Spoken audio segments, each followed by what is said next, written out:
something wrong with their speakers. We should really all just sit there and pretend like we're speaking.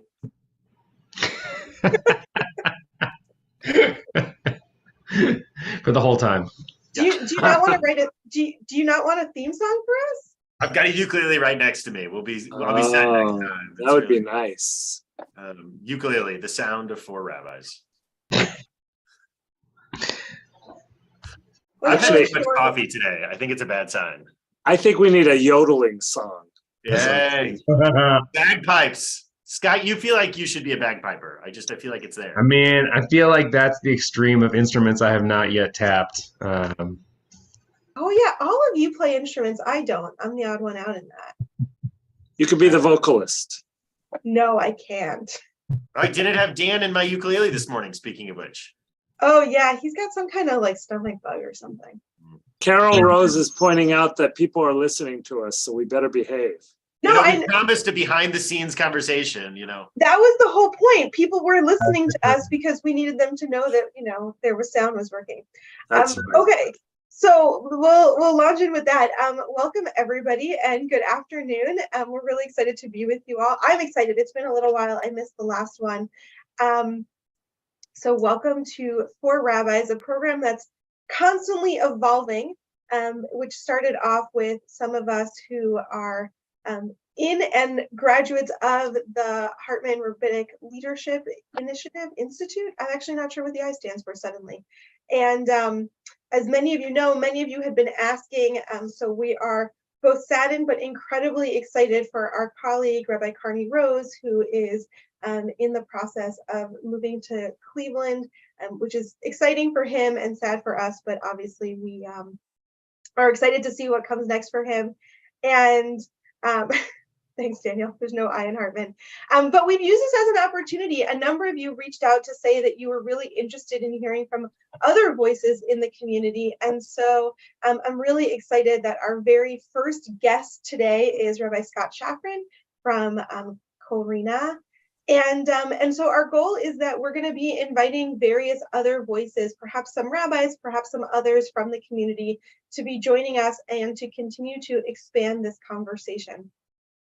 So we're just throwing him into the mix right off the bat. And I would say we would be kind, but I'm not sure if we will be. And so yeah, Scott, welcome. We're really excited to have you with us. And as a quick reminder, also, I'm Rory. I'm here with the Jewish Community Relations Council. And then we have also Rabbi Jim Bennett from Congregation Sher Emeth and Rabbi Daniel Bogard from Central Reform Congregation. And this is really just a conversation that we have. So you're all getting to listen in, but we're pretty casual and are really just looking to talk to one another.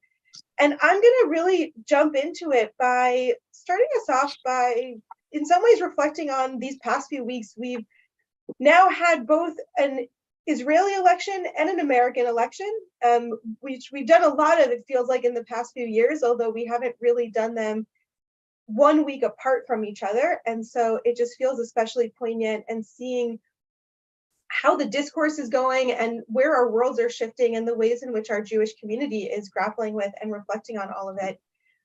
But before we get into those in particular, I want to really sit with Yehuda Kurtzer, who's the president of the Shalom Hartman Institute of North America, was in St. Louis last week and launched for us a project that I'm really excited about that we're calling Courageous Communities.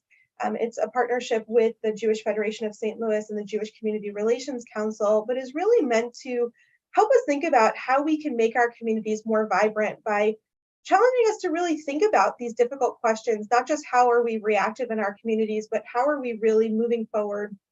And he named a number of challenges, and maybe we'll unpack some of them. But the one that was really sitting with me, particularly related to the elections, is that he was challenging us to say, can we imagine this more on a spectrum of the moral, the political, and the partisan? And what I understood him saying, and I'm looking at Jim also because Jim was sitting next to me, so you can tell me if you heard it differently, but what I heard him really saying was the moral as the big lofty ideas. What are the things that we strive for? What are the things that we are constantly want to dream of for ourselves? the political as how we take those moral ideas and then try to implement them into our day-to-day lives. How do we turn that into policy? How do we actually try to make it a reality for people? And then the partisan as the inferior two choices that we have in the political system that we're dealt with. And I know I certainly feel that, and I certainly felt that when I was voting, that I don't know that any of the boxes that I checked off for myself in this election was anyone that I thought like, these are the big moral ideas, right? A lot of it was like, this is the person that's going to get me a little closer to where I want to be. But that question of, that as a country in America, but maybe in Israel also, we get so caught up in the partisan of who's with me and who's against me. And we end up with this kind of black and white dichotomy. And what does it look like if we actually shift and go back to these big moral ideas? So I've been really sitting with that challenge and in a certain way, maybe that criticism of, do we spend too much time in the partisan and not enough time in the moral? And I'm going to just use that to frame it and just open it up and toss it out. So Rory, can I ask a clarifying question? And I was not there, and I really regret it because I find Yehuda pretty consistently brilliant. The partisan, is that synonymous with tribal? Because that's how I think of it, is through tribalism. And I'm quite informed by sort of folks like Ezra Klein and some of the researchers that he brings in. But does that make sense what I'm asking? Yeah, I think it is very much kind of that tribalism. Yeah, Jim, did you want to? No, I would say yes, and in other words, as I understood what the premise that Yehuda Kurtzer was trying to present to us was that, yes, tribal is one of the most obvious expressions, but not exclusively tribal. It may also be the closed-mindedness, the what he described it as the inferior perspective, where we say, well, I don't listen to ideas other than the one I'm already comfortable with and that I feel safe in. And what I loved about what he said was that it's not that you can't start in a partisan place, because we all do, whether it's tribalism or whether it's an intellectual partisanism. I mean, there's people who are intellectually extremely partisan in our perspectives, but that perspective is narrowing and limiting, just as tribalism exclusively is narrowing and limiting. And what I loved hearing him say was that this just cuts our communal potential, it like limits it. And that the goal, as I heard him present it, Rory, and correct me if you heard differently, was that the goal is to construct a morally based as opposed to a partisan based community. And I remember hearing him say specifically, this is not about centrism. This isn't like watering down and finding some safe space in the middle where everybody has to sacrifice and nobody has to, commit to anything meaningful, like vanilla, white bread, mush, but rather broadening our definition of community to include not only those with whom we agree or with whom we identify tribally or otherwise, but rather to allow cross-contamination of ideas and people different from us to bring us back to the ultimate moral goal, which is much bigger and transcendent and, admirable, as opposed to the limiting and safe plural, like he talked about defining pluralism. Pluralism isn't just meaning having a lot of different people together. It means actually acknowledging the legitimacy of points completely different than our own, because there's a higher moral code of community that is driving us, which I think we've lost. And I think this is his point. We have really lost this. And Rory, maybe I heard him differently than you did, but it's so lost in our closed-minded way of approaching the world. So that was my 2 cents worth in terms of trying to understand this challenge. And I think if we're honest, and Scott, you're new to our conversation, but you're not new to our community. I don't know if you agree. I think this is an indictment on the one hand, or a challenge, a positive challenge for us as well as nationally, objectively, because Yehuda wasn't only talking about everybody. I think he was challenging us to talk about us as a community. Yeah, I mean, there's a lot to talk about when you get into some of those dynamics, and when we're kind of talking about this term, I like that he framed it as a spectrum. I think that's the correct word because we often divide these sorts of words, moral and political and partisan, into different categories, but they do overlap quite a bit. And the one that I feel like most people understand partisan and use it correctly, and like, especially in this country, we talk about two parties or locally on, 7 different opinions on a specific issue. And moral, I think people get what moral ideas are. But I would say almost to a person, and people say this to me all the time, use the word political incorrectly. Because when they say political, what they mean is divisive, not even partisan, just like this issue or action or whatever it is they're talking about is political because people will fight about it. And that drives me crazy because what the word means, the Latin comes from polis, which is the affairs of the people. Political just means this is a thing that affects people. And I think so often in these conversations, we talk about an issue or an initiative, a law, or whatever it is we're talking about, and we can talk about it as a moral good or evil, like people are pretty comfortable doing that, or we can talk about it how it plays into our, I like to use the word tribalism, like that, how it plays into our tribe or party or whatever. But the political is really where the kind of meat of the issue is, because it's how does this affect actual humans who are actually alive and living in our society? And it's also something that the flip side is often overlooked, where an idea or a law can be theoretically a good idea, but if practically what it means is that people are getting hurt, even if that's an unforeseen or unintended consequence, then it's a bad law. Like then it is a moral evil. And you hear this all the time where it's like, well, this is a regulation about, like, I don't know, road resurfacing or whatever kind of small tangential thing, but the effect is that this entire community is cut off from supermarket access. Then that's the effect of the law, even though that was not the intention. And we sometimes miss that too. And I think kind of, I don't know, looking at it from sort of like a Churchillian attitude of like great compromises, the politics is where you take all of those moral attitudes and you say, how many of these can we enact now in this situation or plan for the future? And it's kind of balancing out like the partisan and who do I serve, and the moral and what do I believe is good and right. Scott, I'm struck remembering that I think the first time we spent time together here in St. Louis, it was in handcuffs in the ICE building. That's probably true. But the other thing that was really going through my mind while you were saying that is thinking about Israel in the United States. I think that Israel in many ways has moved from being a political issue, which it long has been in the United States, to being more and more a partisan issue, both in terms of how we have our discussions about it, but also even, Yehuda and I were having a conversation over Twitter around this, that AIPAC in many ways has become a much more partisan institution, right? In fact, it even, for the first time, endorsed and funded candidates, particularly more right-wing candidates, particularly a number of election denying GOP candidates running in competitive races.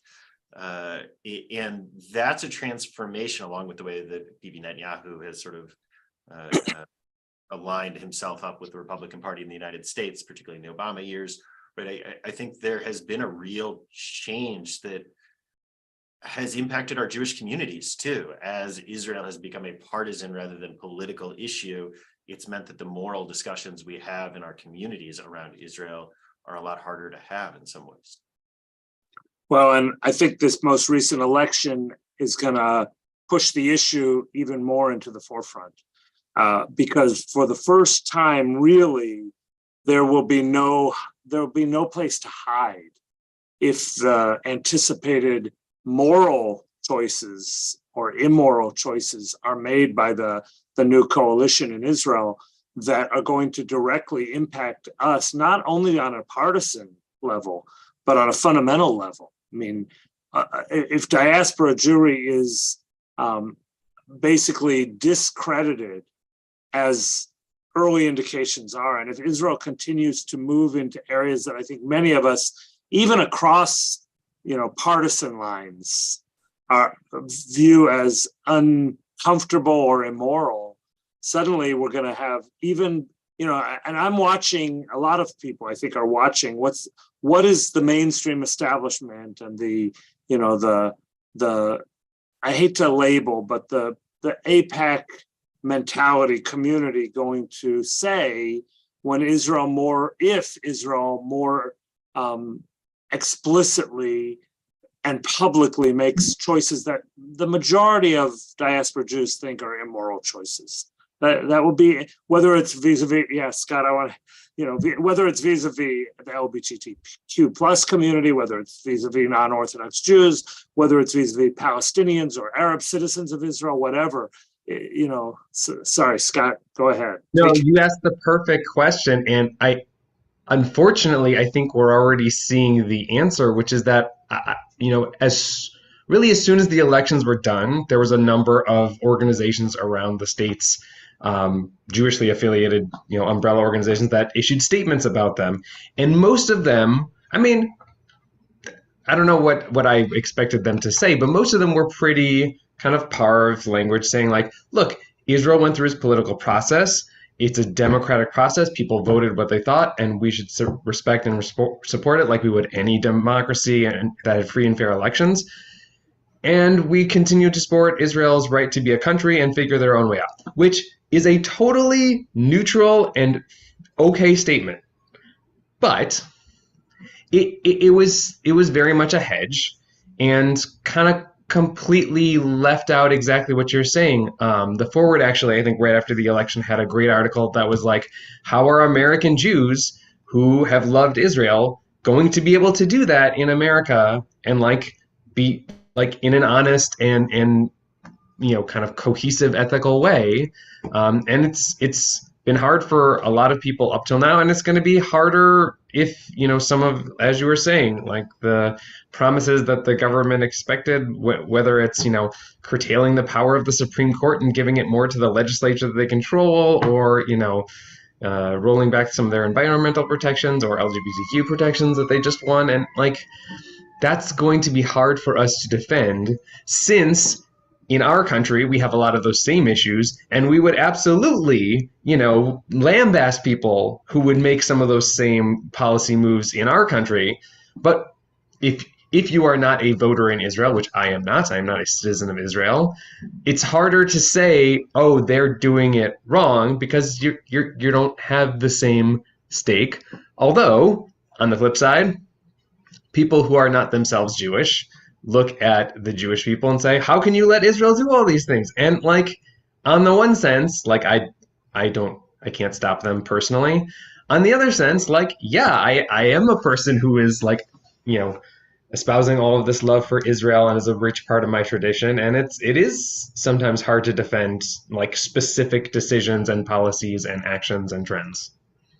So thanks for all of that. I wonder, I'm just struck in this conversation, and I want to go back to the 30,000 foot for a minute, because even in this discussion, I'm just noticing the ways in which we're meandering through the moral and the partisan and the political along the way also, right? We're kind of swimming through all of it. And so I'm just noticing that in our own discussion, and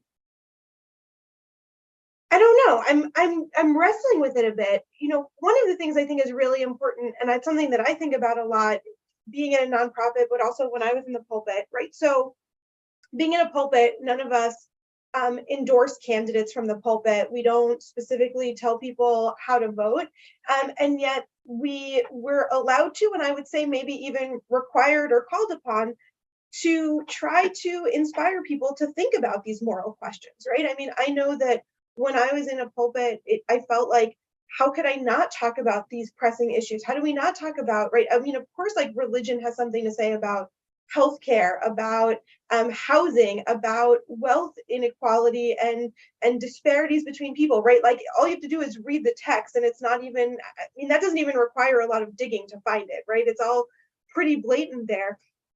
And yet sometimes you say it and then someone comes over and says, oh, you're being really partisan, or to Scott's point, right, you're being political, which just means you're making me uncomfortable, which I always found fascinating, because I think sometimes we made people uncomfortable because they thought we were telling them how to vote, which I always felt like, if we're talking about, income inequality, and you think that one party is better about that than the other, then that's like a statement about how you understand the parties, not a statement about, me telling you what you're supposed to, who to vote for. It's also a statement, if I could just interject, it's also a statement less about the issues than about one's priorities vis-a-vis conflicting issues. So people often say you're making me uncomfortable or you're being overly political because they recognize that that particular aspect is inconsistent with their Jewish values, but they have another competing value that drives them to put that aside or to de-emphasize it. And it makes people uncomfortable. And I just have to say, interject here, the older I've gotten and the more willing to face this blatant conflict in my role and my public persona, I think that's our jobs as clergy people.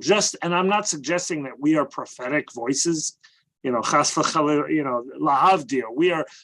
We are not modern day prophets, but just as the ancient biblical prophets were supposed to say things that made people uncomfortable because they were right, we have the right as leaders, as clergy people, as teachers, to say things that are right, that we believe are right, even if, or especially when they make people feel uncomfortable and challenge people to rethink their priorities. We're not telling people who to vote for. We're telling people what we believe is right. And if somebody perceives that as telling them who to vote for, then maybe they've thought about it a little. They still can go into the ballot box and vote however they want. No, I think that's exactly right. And I think that's, one of the things I'm reflecting on so many different aspects of it, but I think it's exactly that. And I think that it's important for me to remember that in having these conversations, it's not a question of some of us have morals and some of us don't. It's that we're all willing to prioritize different sets of morals. And I do think that it's part of our job to challenge people to say, are you de-emphasizing this moral, right? So like Scott, the example you gave before, which I think was great, was, there's nothing wrong with people on the street saying, but my road needs to be repaved, right? Like bad roads are a challenge for people. And there's, that's a perfectly fine public need that one is willing to advocate for. It's that if in doing that, you then inadvertently cause harm to this other part of your community, then what's your obligation to wrestle with that, or to figure out, can I resolve my issue while also not completely inconveniencing, right? When do we say, well, tough for them? And how do we say it's our obligation to see all of these people? And I think that at the same time, I sit with, and I think the challenge back, and I'm wondering how you all sit with, is that I feel like that's part of the work that I do. And I wonder, can somebody be making the same criticism back, right? Is in prioritizing the moral stances that I prioritize, what are the ways, and I think this is that tribalism that you're talking about, Daniel, right? What are the ways in which I then see myself aligned with a certain group and then don't see what are some of the harms that emerge, and what are the ways in which like we're supposed to be pushing ourselves? So yes, Jim, like that's our job, I think, to push other people. And then who pushes us when we forget that in being overly concerned about this piece, which I think is 100% right, and I don't want to fault us for that, right? I stand by that and I'm proud of that. But what are the ways in which like I might dismiss somebody else's moral priorities that someone else is allowed to challenge back to me? So that was really interesting, Rory. Trying to digest that.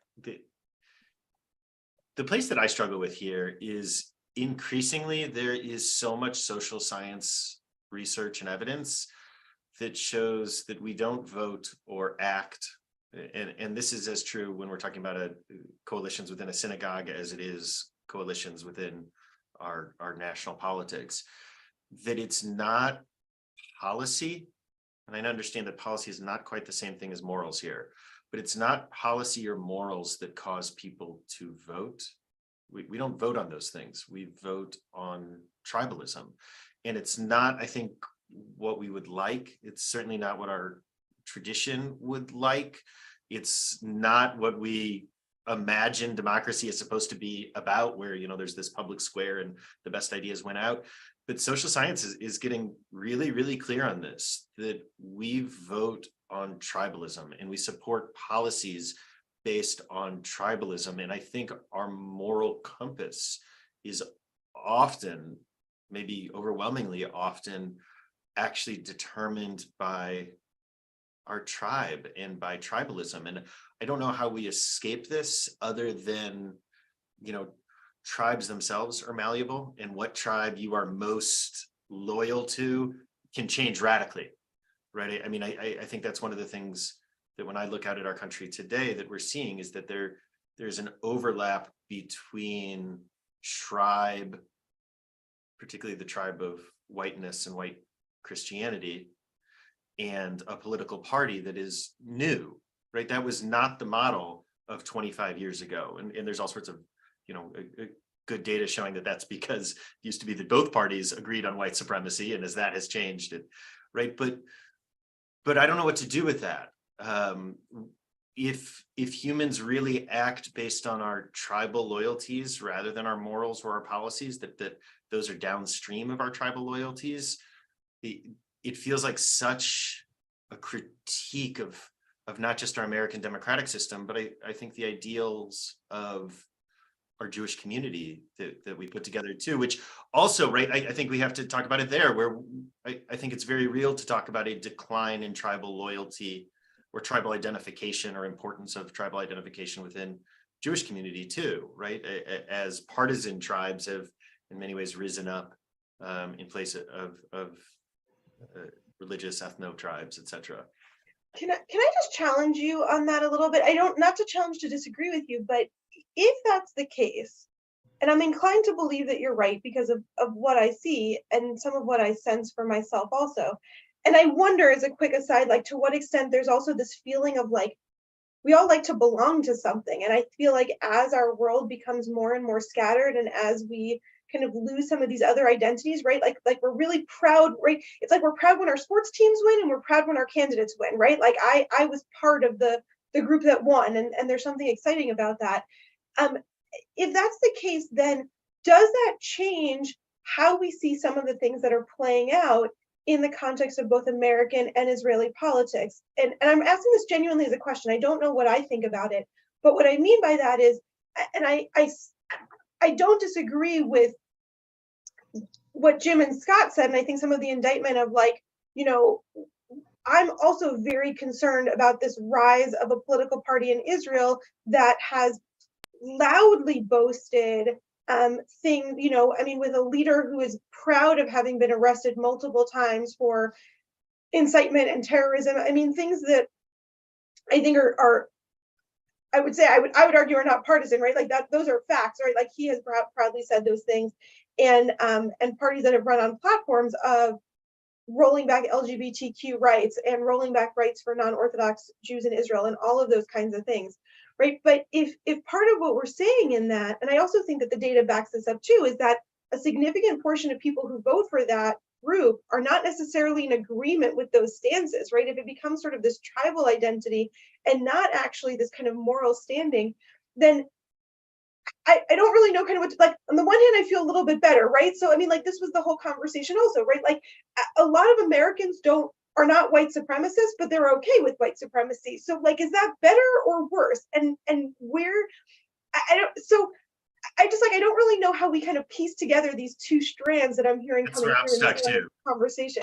Can I just make it even more complicated? Because I think I can't handle that much already. I think everything you're saying is true. And I'm also curious about the role of self-interest and perceived self-interest in this calculus that we're constructing, because I don't think it's simply supremacy, be it white Christian nationalist supremacy or Jewish supremacy, which let's just call what it is, what it appears to be increasingly, which is for the citizens of Israel who explicitly or tacitly are supporting this new coalition of Netanyahu. It is this acceptance of Jewish supremacy, that this is a Jewish state and Jews should be, the ruling party and the ruling people. But is that motivated by a belief that, white supremacy is the best, or is that a self-interest that I'm white or I'm Jewish or whatever, or I'm a fundamentalist Christian or whatever, label you want to put on the particular individual, that says I'm going to identify with and support this, even though it may, in my heart or in my soul, I may know it's immoral. I may actually know it's immoral, but I don't care anymore because I'm concerned about what's good for me. And I want to just say one last thing about this, and I for fear of offending people, I'm still going to say it. When members of the liberal Jewish community here in the United States say, look, I'm a social liberal, but a fiscal conservative. Or, yeah, I know, I believe in all the Jewish values, Rabbi, but, I vote based on what's good for my 401k or my, whatever my retirement funds are and my financial well-being, because I have to worry about what's good for me and my family. That is a form, and it isn't, I guess I'll put it as a question, isn't that a form of this self-interested based supremacy that we're talking about as well? Just curious to know how you all feel about that. I just want to throw in a quick line from the chat on Facebook. Ken Sussman, excuse me, I've known him since we were kids, wrote in response to this, Schrodinger's racism, which Scott, you were going to say something. It's a good line.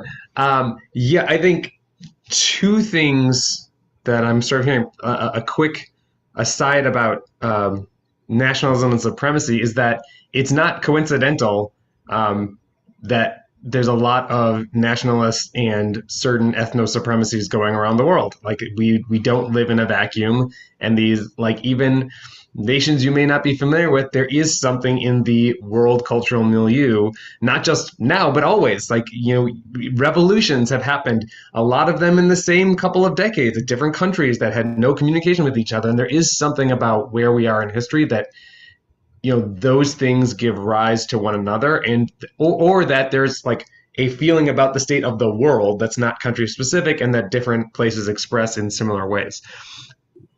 That being said, I think one of the most interesting threads that's come out, especially since the American election, all those many days ago, but that I've heard a lot of people do deep dives into, is the disparities that were unexpected in people's voting patterns. And so I think what Daniel brought up is really true in the kind of macro sense, that people do vote a lot more aligned with tribes when it comes to picking candidates. But the thing that was cool about this midterms is there was actually a ton of like very different ballot initiatives that came up for different localities. Some of them, similar ones in different states, and some of them just, very place specific. And the comment that was being made a lot is that a lot of these things, when brought to voters directly in a ballot initiative, turn out way different than how people vote for candidates. And the couple that emerged most specifically were the states that voted to enshrine abortion rights in their constitutions that are not liberal, super progressive states normally, and then all of these states that put anti-slavery or took out slavery allowing language in their constitutions, many of them which are like hard red, non-progressive kind of states. And the comments that a number of different news stories I read or listened to said was, when people get to vote on one issue, is much less tribal because it's about like the specifics of that issue. And then when you look at a specific issue, you are able to see like, well, how does this both affect my self-interest, which is a valid thing to consider. You shouldn't discard your own self-interest, but also like, how does it affect my moral sensibilities? How does it affect the rest of my town and practical measures? Like there's all those things to consider that you can't really do when you're talking to a candidate because they can only espouse a limited set of ideas. And more as the candidates become sort of standard bearers for whatever group or party they're a part of, the harder it gets for us to not be tribal, because it's not like you have like, I mean, if you look at even the primary races, it's not like you have, Democratic candidates 1 through 7 and Republican candidates 1 through 7 and 6 liberal candidates who are all saying like super different things. It's all variations on a theme. And so when you don't get to see those kind of distinctions, it becomes a much bigger and more different proposal. I think the other thing that came out of this election was looking more locally at things where, if you're running for school board or you're running for like, county clerk or something like that, the issues you're dealing with could be more global issues, but more often they're much more specific. And the school board candidates I've heard speak specifically, they're like, I'm running for school board because of this. They have like a thing. And usually it's a story. And that's the other point I want to make, is that people actually don't vote as much based on ideas. They vote based on stories. And either it's a story that is theirs, their own experiences, that like, I had this experience and that shaped my perception of this, or they hear the stories from a political party, the news, wherever, and they internalize those stories as like, exactly sort of, here's how the world is and here's how the world should be, and that's how I'm going to be persuaded to vote. And the last thing I want to say, I've been talking a while and I apologize, but like 17 comments ago, I think, Jim, you were talking about like when different values conflict and how they're both values and they're both important, but sometimes they're in direct opposition to each other. And I was doing some reading a little bit for this, but also for like 9 other things. And I came across an Eisenhower quote where he's kind of talking about the choices that we make, the moral choices we make when governing. And I found it fascinating because, if you know Eisenhower's history, I'm not a presidential historian, but like he was had a fairly big role in the military, especially in World War II. He was sort of the commanding Allied general. And he basically said, like every time you make a weapon of war or a warship or whatever, what you're doing is you're stealing from those people who aren't fed, from the people who aren't clothed. You're not just spending money on these things. You're spending the sweat of workers. You're spending the genius of scientists. You're spending people's hopes and their future. Like, those are all capital that you're choosing to spend on this, meaning war, versus education or research or all these other things. And for him to say that, it just like made a big impression on me, because it's not just like, oh, I think war is evil. He clearly thought that we should have a robust military, but he's really making that a stark contrast, that every time you choose this, it's not that it's only a zero sum, but you're making choices about what's important, and that those choices have not just real practical impacts, but real moral impacts. The biggest one recently that like brought me to tears when I was listening to it was they did a kind of an analysis as the child tax credits were ending that they put in place during COVID. And a couple of the commentators said, we cut child poverty in America by almost 60% because we made choices. And we decided we were not going to stop funding people's needs. And then we just decided to let those choices lapse. And now people are going to be in poverty again. And that is also a choice. Like there's no situation that has to be the way it is. It's all just choices. So with that, I think you're right. And I think we all make choices. And I'm going back, like, Jim, you were sort of calling out this group of people of saying like, right, like these are the choices, right, that I know this is the right thing to do, but I'm worried about my 401k, or but all of those things, right? But sometimes, as you were saying that, I was also thinking about, when do we get to make choices that are in our own self-interest, right? Because that's also not necessarily a bad thing. I want to just name, right? And I think one of the great things about being part of this liberal democracy of America, and why it has been so incredible for the Jewish community, is because the Jewish community has been able to advocate specifically for the needs of Jews. And we've been more successful here than in any other diaspora community, arguably throughout history, although we could have some conversation about some pieces of that. But what I wonder about is that it seems to me like so many of the stories that we tell, to use what you were saying, Scott, right? Like so many of the stories that we're being told are stories of fear. That there's so many people who want me to be afraid. And I think I think this is true of just about every candidate in every party, right? I'm supposed to be scared of something, and this party is the only one that's going to be able to fix that for me. Some of which I think are real fears, and some of which I think are incredibly, like I think they create the fear and then want to solve it. And I don't think that the fear should have ever have been there in the first place, right? But to that extent of like,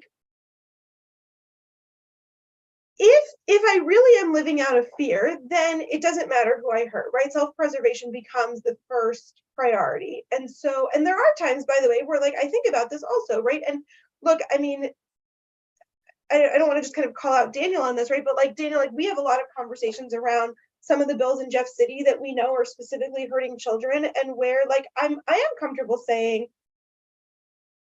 these bills are terrible, and if something else goes along the way, like this is my first priority, right? So I say that like I want to put myself in that category of, there are times where I say my first priority is to protect this group of people, and after that, you know, whoever else gets hurt, like there's some willingness to, I don't mean, and I want to be clear, I don't think we're sort of like throwing everyone off a bridge, but right, there's a willingness to say like, I actually don't care if we lose some funding or if it costs people more money in taxes, like that's not my priority here.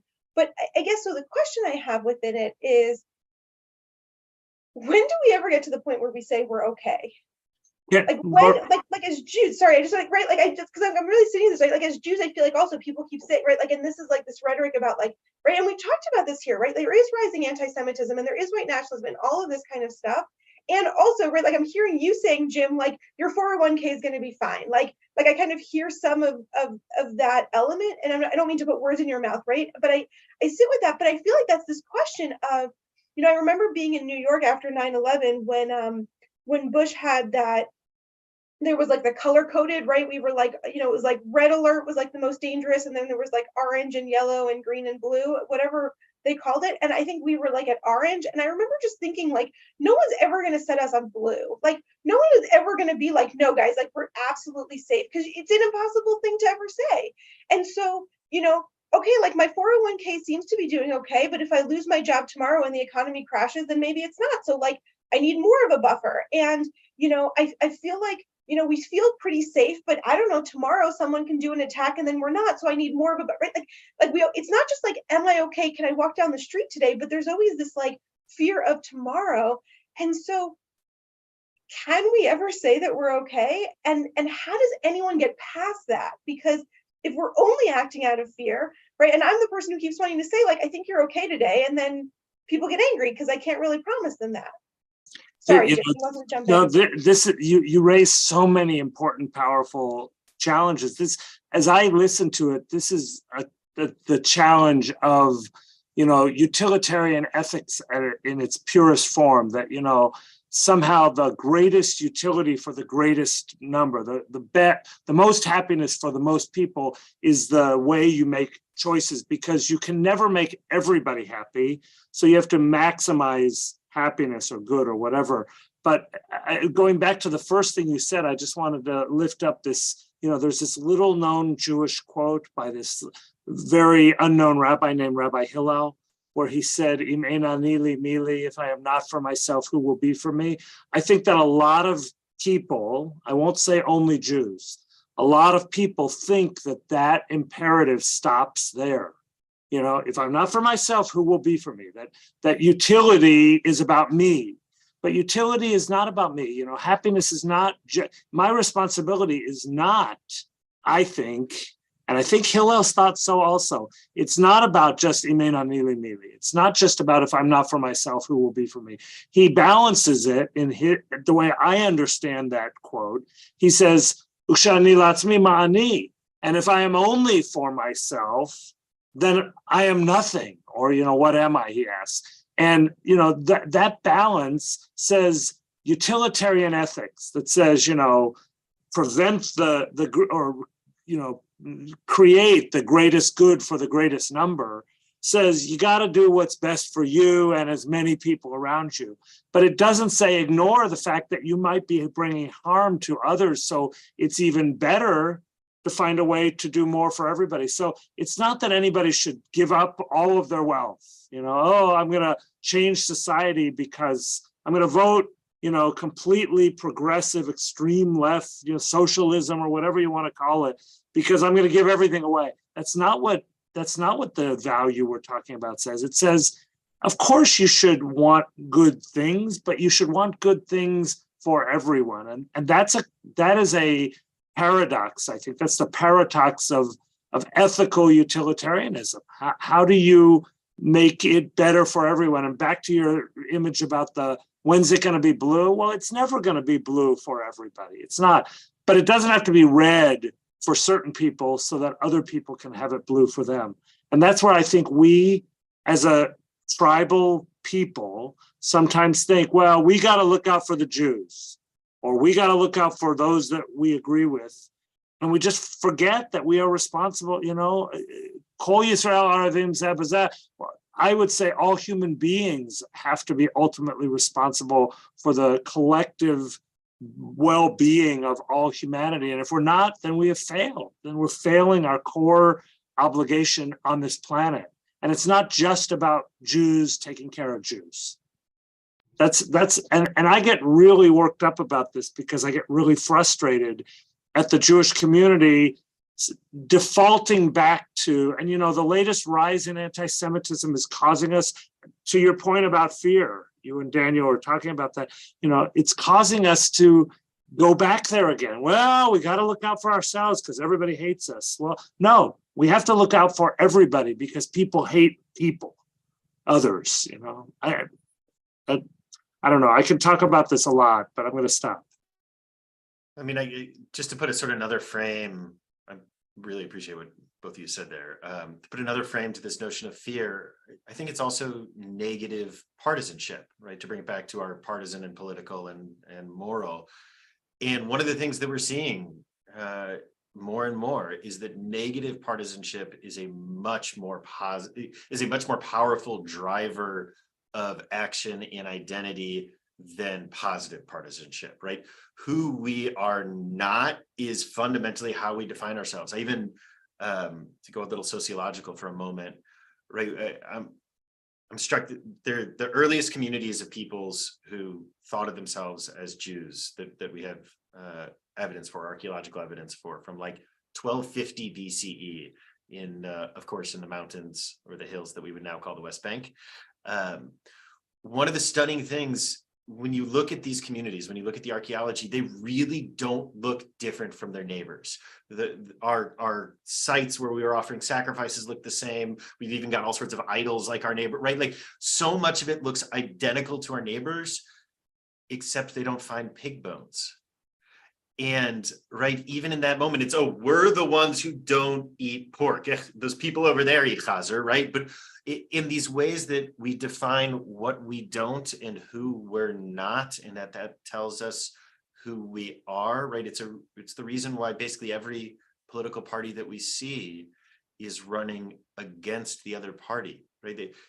People aren't even bothering with platforms anymore because that's not why people vote or what people care about. And I don't mean that as a critique, actually, because I think a critique would suggest that there's some other way, and I'm not sure there is. I think it may just be how humans work. I wish we didn't work that way, but I think it might just be how we work. And then the other thought, and I dropped this into the chat, at least for you all, was there's this line that has really stuck with me, that the problem with politics is that there's no redemption at the end of politics. There's only more politics, right? That the day after a wave election where all of your preferred party wins is just more politics. There's not ever, and now I'm sort of talking about what you were referencing, Roy, right? There's not such a thing as the happy ending where everything is okay with that, or to put it a little more grimly, Neil Gaiman, to borrow a line from him, he has this line where he says that the key to telling a good story is to end it at the right time, because if you don't end it at the right time, everyone's dead. Right? Which is grim, but also true. Right? That there is no redemption on the other side of politics, just more politics. Yeah, I think I love the shape of how everyone is framing these insights, because I think that they're all pointing to a pretty powerful reality, which is, has to do with how we understand the choices that we individually make, and then the choices that like we empower leaders to make, and how that comes about. And that, especially as Rory said, talking about the narratives of fear and how that drive our understanding of things or the stories we hear, there's also an understanding of, I would say, really all political public square decision making that is zero sum, that says we have these many resources, how are we going to allocate them, which in a very like being present in the moment practical sense is true. At this particular moment we have these resources and there are these many people and there are these needs, and that's true. But if you understand the way that time works, you will note that yesterday we had a different number of resources and people, and tomorrow we will also have a different number of resources and people, although we'll still have the same number of hours in each day. And I think that's a piece that sometimes is missing from our understanding when we talk about how we make those decisions, because a real enlightened self-interest would say, well, how do I protect my family? I enshrine rights for everybody, because then my rights are protected. How do I, make sure that my house doesn't flood because of climate change? I save the whole world's climate, and then that's a much more nuanced understanding of self-interest, because, you can say like, well, I need money for a stoplight on my street. That's like a very specific self-interest that affects like the people who are on my couple blocks. Making sure that like we invest in, sustainable infrastructure is a much bigger way of talking about those same kinds of needs, and has a bigger impact and a bigger pot of resources. And I think that, you can't be Pollyannish about it and say like, oh, well, we'll just spend more money on these things and we'll just like, we'll make more money. Our GDP will just grow. And that's how we'll fix all the, like, you can't just, be overly optimistic about it. But on the other hand, I feel like we tend to swing too far into a practicalism that is much more pessimism, where we say like, oh, well, here's the budget trend. I'll stick on the budget for a while because I like talking about budgets as moral documents. This is the budget trend for the last 10 years, so we can't go beyond this. And it's like, yeah, but can't we? And it's kind of a ridiculous thing to say, but also there's so many more outcomes than the measurable. And I think, there's a number of instances, even in our recent past, when we can talk about how people joining together in coalitions that were not exactly self-interested ended up benefiting everyone in the coalition. I was just watching the other day, it's a little off topic, but like the comedian Neil Brennan has this bit about like going to protests where he's ostensibly protesting against himself as like a cis white man. And that like, on the one hand, that sounds kind of absurd to be like, down with the white patriarchy, but also like, yeah, he's talking about values that benefit the whole society, as opposed to a system that benefits like only a small piece of society, and how that actually does benefit us all. That like helping any subsection of our world advance and be safer kind of helps us all advance and be safer, as long as we keep doing it.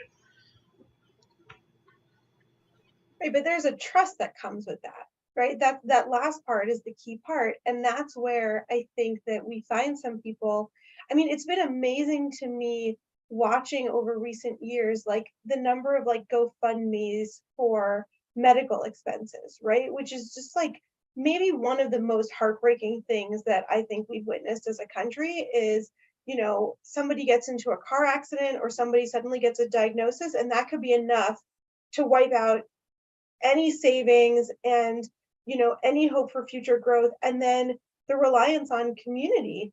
And so on the one hand, right, like if I trust, right, like this is sort of like all the cycles. Like if I knew that the community was going to pitch in when I needed help, then I don't necessarily need to like hoard all of my resources. But if I don't trust that I have any kind of safety net, if I don't have a job that's going to, you know, try to support me or hold my job for me, if I don't have insurance that's actually going to cover it, and if I don't have any other resources that I can lean on, then I need to hoard all of these resources because like that's the structure we've created, but then we self-perpetuate that system, right? And so I think that endpoint that you said is really the key piece, because I think that I would like to think that most people would agree that if we have more freedoms and opportunities for everyone, then everyone benefits. But then it gets caught up with, but then there's the reality of it. And if the reality is that I can't actually help every person, then my first priority has to be to help myself. And I think there's something really human. Like I don't want to totally minimize that, right? I do think it's, you know, put on your mask before you help someone else with their mask. Like we do have a need for self-care. And that's why I keep challenging the, like, when are you okay, right? Like when is your mask on so you can finally help the next person with their mask? And I don't think we spend enough time actually kind of talking about that. Plus, I think that there's groups that are trying to incentivize you feeling unsafe, right? I want you to feel like your mask isn't on, and I want you to feel that because I want you to then think that it's in your self-interest to perpetuate these particular policies. And I don't hear any political party today saying, and frankly, I don't hear any Jewish organization saying, hey, you know what, guys, like we worked really hard for a long time and we're actually good for a little bit. So like, good for us, like let's be really proud and let's figure out what we should do next, right? Not like just sit back and watch the football game, but like I don't hear anyone that says like, actually, like Jews are doing really well right now, but there's other people who need it more. Like what if we take our resources and start helping other people? I just feel like anytime we make any advances, the narrative I hear is, no, but things are still worse again, or it's going to get worse again, or it feels good now, but it could get worse tomorrow, right? And so we constantly have these messages. And so the challenge that I feel like for us, and I'm thinking this particularly for all of us, the four of us in this conversation who I think have these platforms, is can we break the system, right? Like, can we have a different conversation? Can we actually say to people, you know, you don't have to play the game, right? Like you can just kind of opt out of the race, right? Like it's like someone starts chasing you and you think you have to start running and then you have to kind of catch up, and you can actually be like, actually, you didn't sign up for the race and it's okay to just sit this one out, right? Like can we say that to people? Or maybe, I don't know, this is where like Daniel, I think you were sort of with the social science saying like we could say it all we want, but maybe that tribalism is too big. Maybe that's already taken over. But you're kind of convincing me here, Rory. And I think maybe the answer is that in spaces where tribalism comes second, which is to say spaces that are already tribal, right? Tribally, not monogamous, that's a different word. Tribally homogeneous, that's the word I'm looking for, right? Which is broadly our synagogues, not exclusively. And that's an interesting question in terms of how our synagogues themselves may be divided tribally, but right, like within our communities, that seems the place where moral leadership is really possible, to get people to frame it differently, right? If we can't fundamentally overcome tribalism, we can speak moral truth to our tribes. Yeah, but Daniel, this is the challenge for us as rabbis and teachers, I think, because the art of this is to do what you just described and not have people opt out and either walk away, quit the synagogue, or leave the school or whatever it is, or try and get us fired. You know, but I think when they do that, what they're saying, right, to go back to the very beginning of the conversation, so often what they're saying is, Rabbi, it doesn't feel like you're a part of my tribe. Right. Or I don't like what you're saying to me, and so I'm going to cancel you, you know, either by leaving or getting you to leave. And if we can shift that narrative, and I think it's as much, look, this may be unpopular for me to say out loud, but I think it's as much on us to find a more effective way to say what we truly believe, but also to maintain that that diverse, you know, that pluralistic broader tent than we are inclined to do, because most of our institutions end up by, for better or for worse, by self-selection or by internal selection, exclusion maybe. They end up very homogeneous, as you said. And I think that shame on us, shame on us for allowing that to happen without really, really, really working to change that. I feel very great loss every time somebody says to me, we're leaving the synagogue because we don't agree with what you say and the way you say it from the pulpit. And it's easy to blame them, but I also have to ask myself, what could I have done better to keep a less homogeneous community values-wise under the umbrella of our big tent? And I think we as a Jewish community need to do that too. And sorry, this changes the topic a lot, but in the age of decreasing affiliation rates at a very accelerating rate within our communities, within our Jewish community, we are not doing a good job of doing that. So that maybe that's another topic for another conversation. But so on that last point, I just have to say, read Rabbi Jeff Stanton and Rabbi Ben Spratt's new book, Awakenings. It takes this topic on specifically. And I think also on that vein, I will share the tension that is always going on in my brain is this experiential feeling that we are living in extraordinary times, whether it's extraordinarily good or bad or just like outside of human experience, and also the knowledge of what history is and the fact that there's actually nothing new under the sun. That we have to reconcile those two. And I think the genius of Torah is when you look at what they're actually like, what the framework is actually compelling us to do. It predicts almost all of these challenges, not like to the specific degree of like how the internet is going to affect people's brains, but like when we're talking about, how do we, break out of tribalism, or how do we, as Roy put it, how do we ever feel like we're not in the red or that we're in the blue or green or whatever is good? Like Torah talks about that while we're in the red. And it's like, how you guys are, living hand to mouth as exiles, wandering from Egypt, and you don't have a place of your own? Well, remember that forever and make sure that when you are doing well and you are in the land and people come to you and are in your same spot and don't have what to eat, that you were slaves in the land of Egypt, so take care of them. Like, it's really specific that, like, even when you're in your land and you establish things and this whole peacefulness is reigning and everything is just as was predicted, you're still gonna like have this feeling of, I don't really want to help so-and-so, but you have to. Like the quote that like I come back to time and time again is the little section where it's like, there shall be no poor in your communities, but when there are poor in your communities, here's what you do. It's like, even if your experience is all your neighbors are doing well and everything around you is hunky-dory and like life is really pretty stable, you may still feel like you have to hoard your resources, and you can't. You're not allowed to. It is like expressly forbidden, especially in that context. Or even like to talk about the inverse. One of my favorite pieces of like Jewish social culture is the idea of the kupat. There's this like community fund and everyone gives into it, even people who don't have anything. And that even if the net balance is that you take out more, like you take out all the things you just gave in plus more, you still have to give something because everyone needs to be a part of the giving. Like that's the value is the giving, not the net of, what's in this fund. And that so much of that is about, other values that interlace with the practical and that override that fear. Because there's a very obvious social psychology of like, will I have enough, as Rory was pointing out. I don't know what's going to happen in the future, and like I want to be able to cushion any things that come along.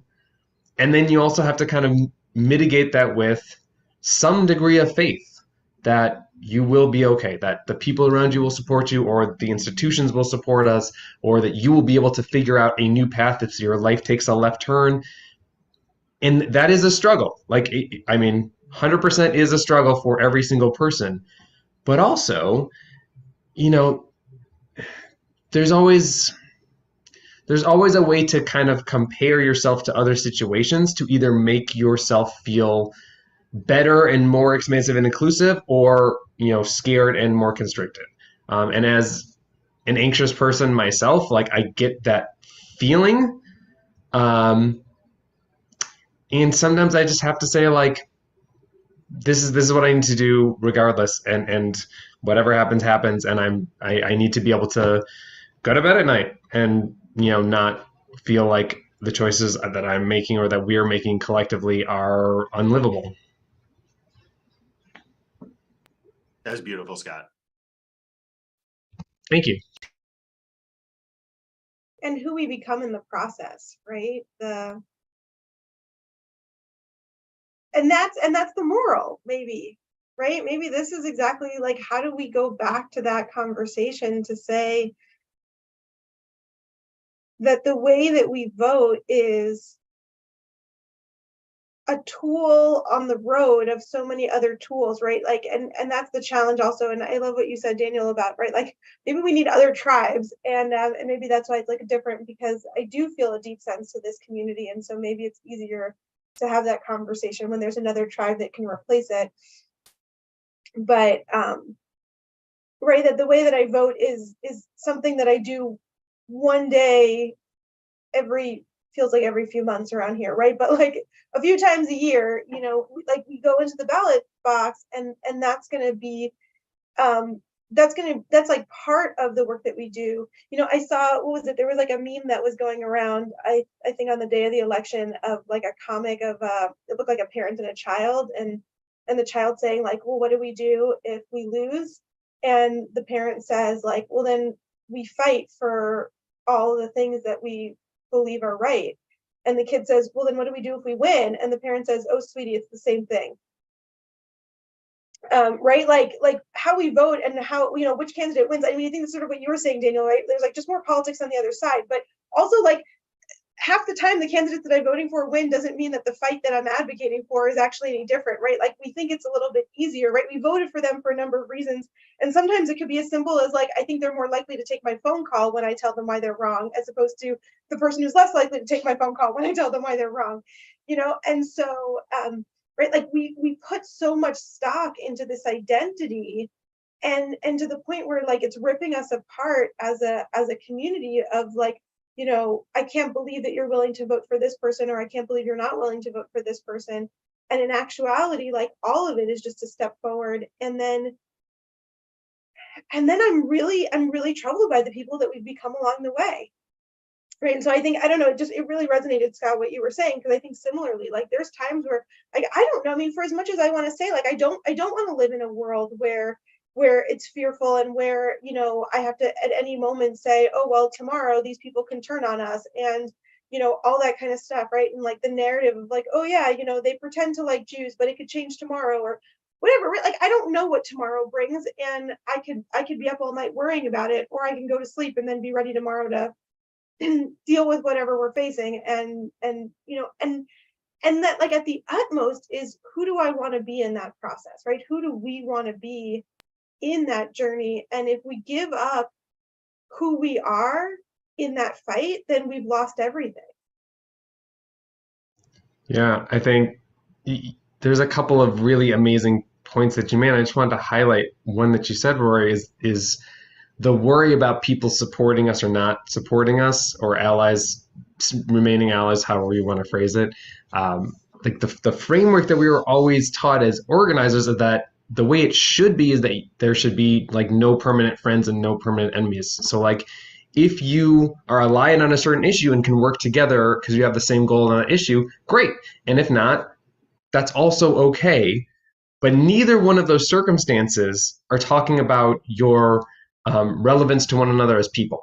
That both are based on relationships. So whether you're fighting against each other on a specific issue or not, like, you can fight over a meal or also celebrate your wins over a meal, and it's still the same relationship. Like, I don't stop, loving my parents when they disagree with something I think, which of course my parents never would, but, theoretically parents, like the relationships are what actually are compelling. and more so than any other sort of piece of debate. And I think sometimes we undervalue that piece be, because we don't see it as publicly. But the fact is that, when you talk about like leaders, people elected to office, they don't know everything about everything. They can't. There are too many things. Like me, everyone else, nobody knows all of the things about everything, especially to the level of detail they really need to know about it to vote on it or pass a policy. So what they do is they trust people who they trust. And they get reports from people, or people bring them stories. And that's how they make their decisions when they have no idea about that particular issue, or when it doesn't affect them personally or their constituents personally.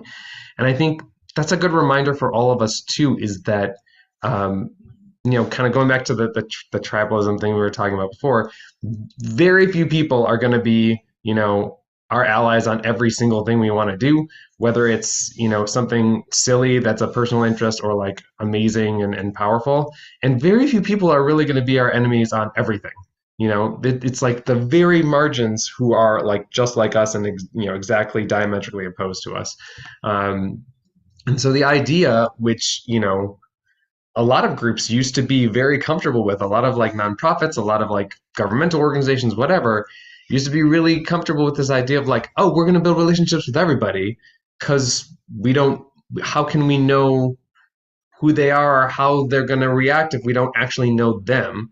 And vice versa, that for elected officials, hearing from their folks, whoever they consider their folks to be, is really powerful. I remember I was in rabbinical school, I think, when we were talking with one of our state reps from California, which is where my school was, and they said there's like a calculus to how much impact a certain thing makes on the politician or their team who are receiving that. So like if you send an email, it's less impactful than a phone call. If you are an individual versus representing an organization, it's more impactful.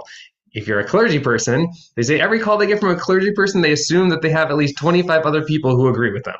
This is the actual number that they gave us. And like, those are real considerations that when you're building these relationships make a difference. And, I've found that like anytime I'm in a room with a person, like a human person, the conversation is very different than like me listening to their interview, for good or bad. Like, there have been times that I've talked to individuals that are like, this is what I think about this. And I'm like, okay, great, let's talk about your kids.